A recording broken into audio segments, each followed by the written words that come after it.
안녕하세요. 초에프코치입니다. 우리가 매일 음식을 먹는 것은 식품으로부터 영양소를 공급받기 위해서입니다. 영양소는 섭취한 음식을 소화해서 얻어지며 이 영양소가 우리 몸을 만들고 에너지를 제공하며 몸의 생체 기능을 조절합니다. 하지만 나이가 들면 우리 신체는 근육 손실, 얇은 피부, 위산 감소 등 여러 변화를 경험합니다. 특히 나이가 들면 위 점막이 위축돼 음식 소화 흡수 능력이 떨어지기 때문에 같은 양을 먹더라도 젊은 층에 비해 영양소 흡수율이 낮아 영양 불균형이 잘 생기게 됩니다. 영양 불균형은 신체적, 정신적 기능 저하와 함께 여러 질병을 유발해 삶의 질을 떨어뜨리고 한번 영양 불균형이 일어나게 되면 이후에 영양을 보충하더라도 이전 상태로 돌아가는 능력이 저하되어 영구적인 기능 손상을 입거나 여러 질환에 걸릴 가능성이 높아지게 됩니다. 때문에 나이가 들수록 부족하기 쉬운 영양소가 무엇인지 알고 이를 충분히 챙겨 먹으면 건강을 유지하는 데 큰 도움이 될 것입니다. 오늘 영상에서는 50대 이후 반드시 먹어야 하는 음식에 대해서 알아보겠습니다.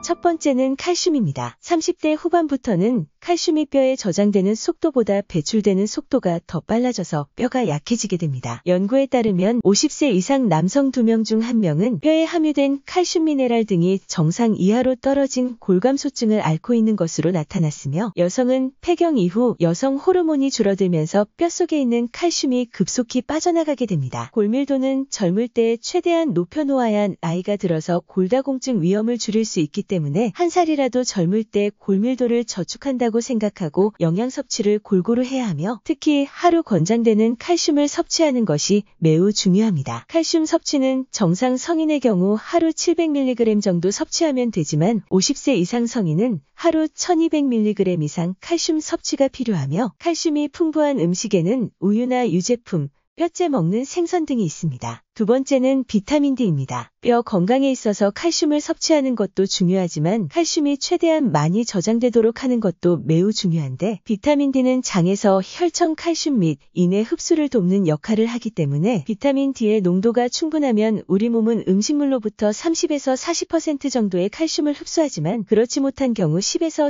15%의 흡수율에 그치게 됩니다. 또한 연령이 증가할수록 피부가 얇아지면서 각질세포나 섬유모세포 수가 감소하기 때문에 비타민 D를 합성하는 능력도 저하되어 70세가 되면 20세에 비해 비타민 D 합성 능력이 75%나 떨어지는 것으로 알려져 있으므로, 나이가 들수록 또는 실내에서 자주 활동해 신체에서 요구하는 양만큼 비타민 D를 합성할 수 없는 경우에는 식품을 통해 비타민 D를 섭취해야 합니다. 식품 중에는 등푸른 생선, 햇볕에 말린 표고버섯, 달걀, 우유, 치즈 등에 들어있으며 평소 햇빛 노출이 적거나 음식으로 비타민 D 섭취가 부족하다면 영양제로 섭취하는 것도 좋습니다. 세 번째는 비타민 B12입니다. 비타민 B12는 8개의 비타민 B 중의 하나로서 수용성 비타민이며 코발라민이라고도 부릅니다. 비타민 B12가 결핍되면 빈혈, 신경계 이상 위험, 식욕부진 등의 증세가 나타날 수 있고, 최근에는 인지기능 저하, 청력감퇴, 알츠하이머형 치매, 우울증 등의 발생 위험을 높인다는 연구 결과가 있는데, 일반적으로 50세 이후엔 위산 분비가 줄어 비타민 B12가 소장에 잘 흡수되지 않는 것으로 나타났으며, 노인의 10에서 30%는 위에서 위산의 분비가 감소하는 위축성 위염이 발생하는데, 이때 비타민 B12의 흡수가 더욱 감소합니다. 때문에 50세 이상의 성인과 위축성 위염을 앓고 있는 노인들은 결핍을 예방하기 위해서는 권장 섭취량보다 훨씬 더 많은 양의 비타민 B12를 섭취해야 합니다. 비타민 B12 함량이 높은 음식으로는 조개류, 생선, 달걀, 우유 및 유제품 등이 있습니다. 네 번째는 단백질입니다. 나이가 들면 신체 노화로 인해 근육세포의 수가 감소하면서 근육량이 급격히 감소하게 되는데, 보통 근육량은 30대의 정점을 이룬 후 40대부터 서서히 줄어서 50세부터 그 속도가 빨라지게 됩니다. 근육은 단순히 몸매를 유지하고 관절과 뼈를 고정하고 움직이는 데만 필요한 것이 아닌 혈액순환과 호흡, 소화기능과 배뇨기능, 생식기능, 체온 조절 등 생존에 필요한 생체활동의 주역이며, 심장과 혈관, 방광, 위장관 등 어느 하나 근육이 아닌 곳이 없기 때문에 근량이 감소되면 신체 모든 기능이 떨어진다고 볼 수 있습니다. 근력을 키우기 위해서는 운동과 함께 근육의 재료인 단백질을 풍부하게 섭취해야 합니다. 양질의 단백질로는 계란과 그릭 요거트, 견과류, 닭가슴살, 소고기, 생선, 그리고 식물성 단백질에서는 콩 등이 있으며 건강 전문가들은 단백질은 한 끼에 많이 먹는 것보다 몇 끼 골고루 분산해 섭취하고 몇 끼 20에서 30g 정도 섭취하게 되면 근육의 성장과 재생 잠재력이 보다 잘 활성화해 노화로 인한 골격근량 손실, 근육 감소증을 예방할 수 있다고 말합니다. 다섯 번째는 오메가3입니다. 나이가 50대에 접어들면 혈관은 딱딱해지고 탄성을 잃어가며 확장 능력도 감소하는 등 혈관에 여러 변화가 발생하게 되고 이로 인해 젊을 때보다 수축기 혈압이 상승하게 되는데 혈압이 높으면 혈관이 손상돼 좁아지기 쉽고 심장과 뇌로 가는 혈류량이 줄어 심내혈관 질환의 발병 위험이 높아지게 됩니다. 혈관 건강을 지키려면 혈행에 도움이 되는 영양소를 규칙적으로 섭취하는 것이 중요한데 대표적인 영양소는